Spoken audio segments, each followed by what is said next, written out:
She stepped out onto the polished wood floor of the foyer, and her leather shoes squeaked. Wincing, she bent down and slipped them off. Her stockinged feet touched the slick, cool wood, and something jolted through her. It ran up her legs, sparkling and tickling. Again, green veins pulsed on her right wrist.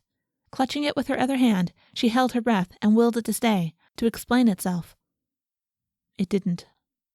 Her skin returned to its normal tone, and the prickling died to nothing. She sucked on her bottom lip.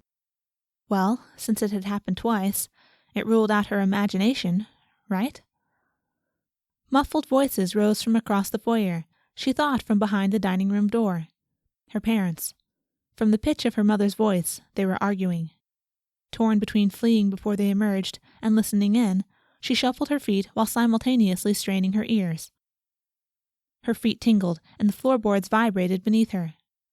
She froze and concentrated on the weird sensation. Was it an earthquake? She'd read about those, but she'd never felt one. Still, this was constant and low, not like she imagined those violent occurrences to be. Also, it seemed to shake in concert with her mother's outbursts, rising when she yelled, fading when she stopped. Closing her eyes, Kitrin spread her toes. The tremors turned into sound she could hear in her bones. She stumbled back in surprise, braced herself against the wall, then once again flattened her feet as best as she could take in the sound. "We should have left the moment we heard the royal family was returning to Midsummer Keep," her mother shouted.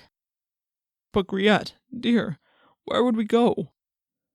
Her father's tone was calm, but with an entreating edge, like a man trying to talk a bear out of biting him. "Anywhere but here! What if they see her?" "They know nothing of her." The vibrations reached her brain and settled into fuzzy forms. Her mother, standing, chin raised in defiance. Her father, hands outstretched, shoulders hunched.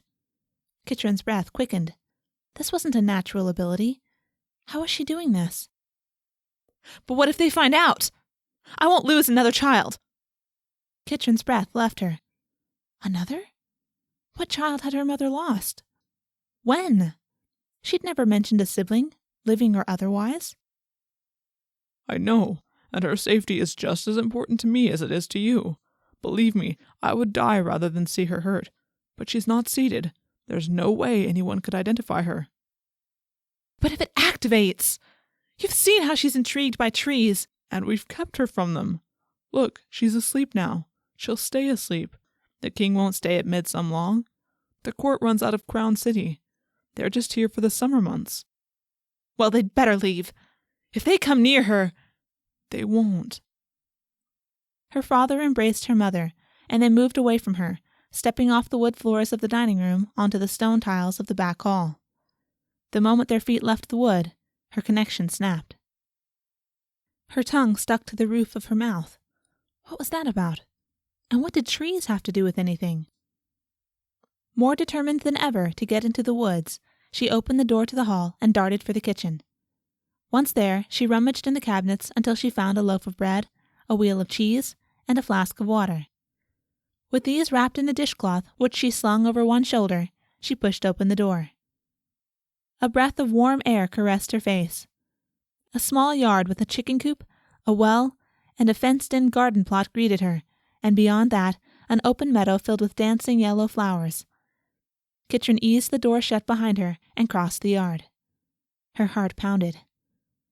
Perhaps she could make excuses for herself being in the yard. Once she left it, however, once she stepped into the meadow, she'd be in direct defiance of her mother's will. There'd be no going back, not without some sort of consequence.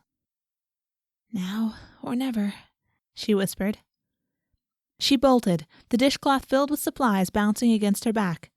The grass whipped her legs as her stockings dropped around her ankles. She realized she'd left her shoes in the foyer, but going back would risk everything. Instead, she concentrated on the tree line before her and savored the rich, sweet smell of the flowers and the buzz of insects. Then she was there. Trees stretched above her, their branches crisscrossing in an endless maze. Leaves cast shadows over her skin. She stepped into their shade, and the air dropped in temperature ever so slightly.